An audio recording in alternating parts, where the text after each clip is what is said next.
Hey, thanks for tuning in. Patrick Walsh here. I'm going to be explaining how I started a £1 million publishing business from nothing. I'm going to explain how I did it and why I did it. The story starts when I was around 18 years old. I was working for a big cycle company here in the UK. I love mountain biking and I love cycling. I was around about 18 years old at the time, and I worked in this bike shop. Really, it was a call center for mail order bicycles and bicycle parts. But really what planted the seed is that I remember being called for our annual appraisal, and I missed out on my bonus because I had spent too long in the loo. That's right, as ridiculous as it sounds, I missed out on my bonus because I'd spent too much time pooping. That is literally the reason they gave me. And it's not because I have some horrible problem with my bowels. The fact was that my desk was the furthest from the toilet. So inevitably it would take me the most amount of time to reach the toilet. And that was probably the experience that planted the initial seed that maybe working for someone else wasn't the best way to go. And probably because I had such a terrible experience at my first job, that was probably the impetus for me to really go ahead and create my own company. Of course, I didn't go ahead and create a business straight away. I was always coming up with ideas or side hustles, if you like, to make money.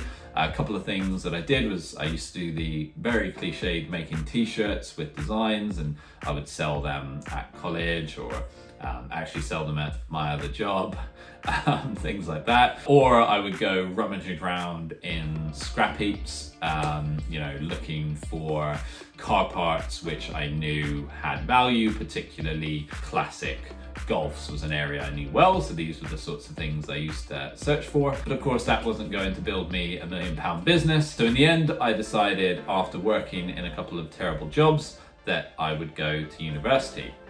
So I went and studied very boring, dependable, secure subjects such as law, and did that all the way through until I graduated and ended up taking an internship at a law firm, which is when I realized that law probably wasn't for me.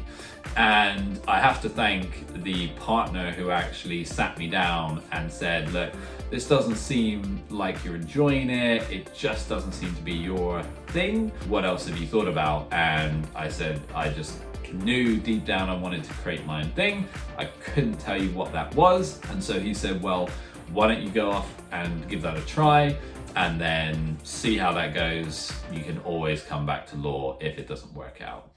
So I took his advice, and that is exactly what I did. I packed my bags and I headed to Toronto, and I just wanted a change of scenery. So I live here in the United Kingdom, but wanted to go somewhere else and just experience something different. I paid for this little studio apartment using PayPal, so I had no idea if this person was hopefully going to follow through, and then if I would actually have somewhere to stay. Fortunately, it all worked out, and it was a nice little studio apartment there, which there was a gym at the bottom, a cinema in this big apartment complex. So it was fantastic. Of course, the biggest problem I had to address is the fact that I had no job or income whatsoever. So the first thing I did was get out there and try and find a job.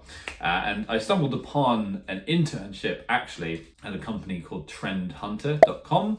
They're still going today. They were a very small company when I first came across them, but it was really interesting. So what they do is they go out across the internet and try and find new trends, and then they bundle up all these trends and sell them to big businesses. So they say, this is the latest and greatest ideas, or this is what consumers are starting to spend money on. You need to try and come up with a service or a product in this area. Some examples would be coffee-focused coconut milks or savory culinary cocktails. These are the ideas. They're just new and evolving trends that businesses can latch onto to, of course, make sure they don't get left behind. My job there was to find these trends on the internet, write about the trends, and so it was a digital publishing role and a digital publishing company that was growing and growing and growing. They grew to billions and billions of views, became a very big company.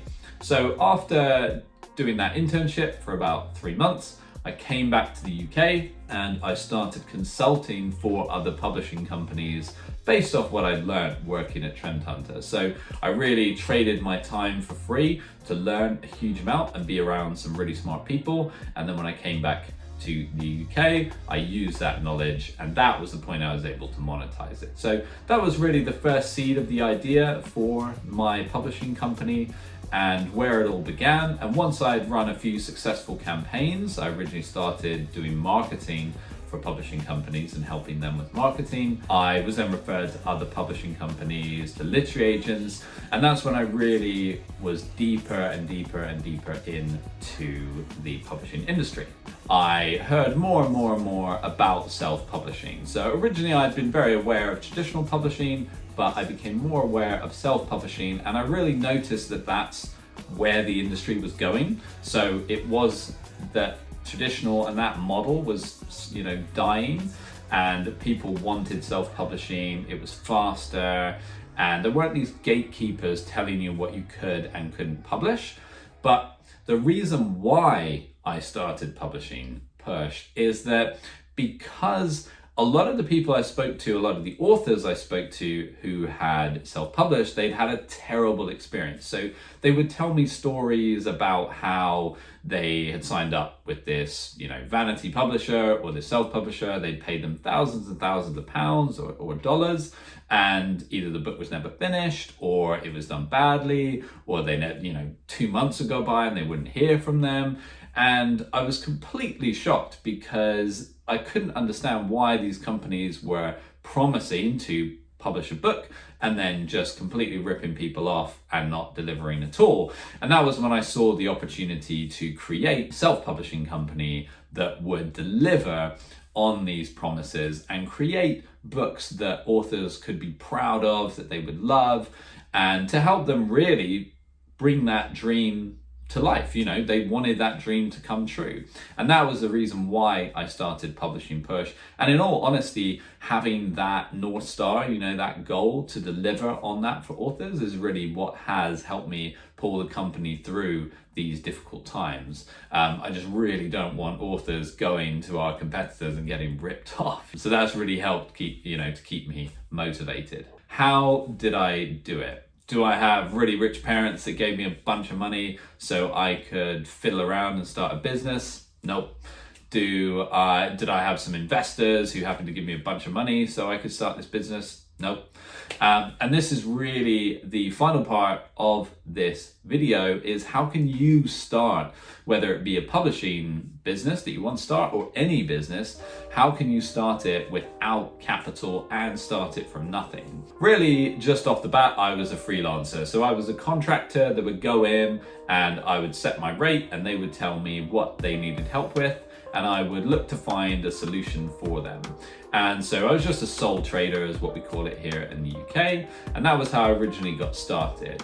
And then as things evolved and as more and more customers were referred to me, more clients by the existing clients that I had, I of course started to then mold it into a company. And that was when I went ahead and built my first website. The first website, as I'm sure you can imagine, was absolutely terrible. I cobbled it together using HTML and CSS. So I just watched some, courses online and some YouTube videos and figured it out from there. I used like a template and then customized it to what I wanted. It probably took me about a day or something like that to build it. It wasn't fantastic, but it got me started, and that was the main thing. It was a place where people could come and they could see the services that I was offering. At the start, of course, I was just a one-man band, so it was just me. I had this website, I'd registered a company, but I was wearing all of the hats. I was the salesman, I was the marketer, I was the accountant, I was the project manager, I was doing customer services, absolutely everything. And that's really when you first start, that's just what you have to do. You have to get to the point where you're just completely overwhelmed, and then you can bring in someone else to help you out. So once I'd reached that point, I was working all the hours. And I was lucky enough to meet a lady called Kim Borman, who still works with me now. And so she's worked with me, since the very start of this business. and she's really helped mold the business as well as we have grown. And so I originally brought Kim in to help with customer service and to help with running the projects. She lives her best life out in Greece. Sometimes I think we got things the wrong way round. I should have been living out there and working remotely. But yeah, so she's been with me since the very start. I also believe that it's important to get yourself to maximum capacity. So get to a place where you're so busy, you're at absolute breaking point and then hire. It's not ideal, but of course, when you're growing a business, it's really the only option that you have. Thankfully, of course, now that we are much bigger, we're more established, we have cash reserves, we have lines of credit, things like that. So we're not hand to mouth anymore. My strategy has always been to reach breaking point with the business, Kim and other team members, and then of course grow from there. So once we get to the point where we're, breaking at the seams in a sense, we would then hire. And that's, I think, a really important lesson when you're starting a business where you don't have investors' money or other people's money, where you're using the cash flow of the business to keep growing it, is that you can't be spending until you know that you have that money coming in. And that's a very, I see a lot of businesses where they run into trouble or they go broke very quickly because they start acquiring more expenses before they've actually sold that money and have that money coming in to cover everything. So that's always been my strategy. It just means that the cash flow is going to service all the expenses that you have. At this stage as well, we are a team of 7 full-time. We then also have accountants, we have marketing agencies, and we have about 30 or more contractors that supply editing, cover design, typesetting, and a lot of the other services that we need. Using contractors means that we don't have too many fixed expenses or fixed expenditure. It means that expenditure is actually more malleable and it can, move up and down as needed. And that has honestly been one of the key things that's made sure the business has survived during difficult periods and then been able to flourish as we've grown. Building a business is hard, but what keeps me motivated every day is reading the amazing comments, testimonials, and reviews that we get from authors who work with us. We get reviews from people where they say that we have made their dream come true. To have a business where your clients and your customers come to you and say you've helped me achieve a lifelong ambition is a really special thing to be able to do for people. And that's what keeps me motivated and keeps us pushing through the difficult times with the business. I hope you've enjoyed the how and why I built a £1 million publishing business from nothing. Do please like the video if you've enjoyed it. Make sure to subscribe, turn the notification bell on to follow along this journey, and leave some comments below if you have any other questions or if you'd like me to dive into a specific area about the business or about publishing in more depth. Just comment below and let me know.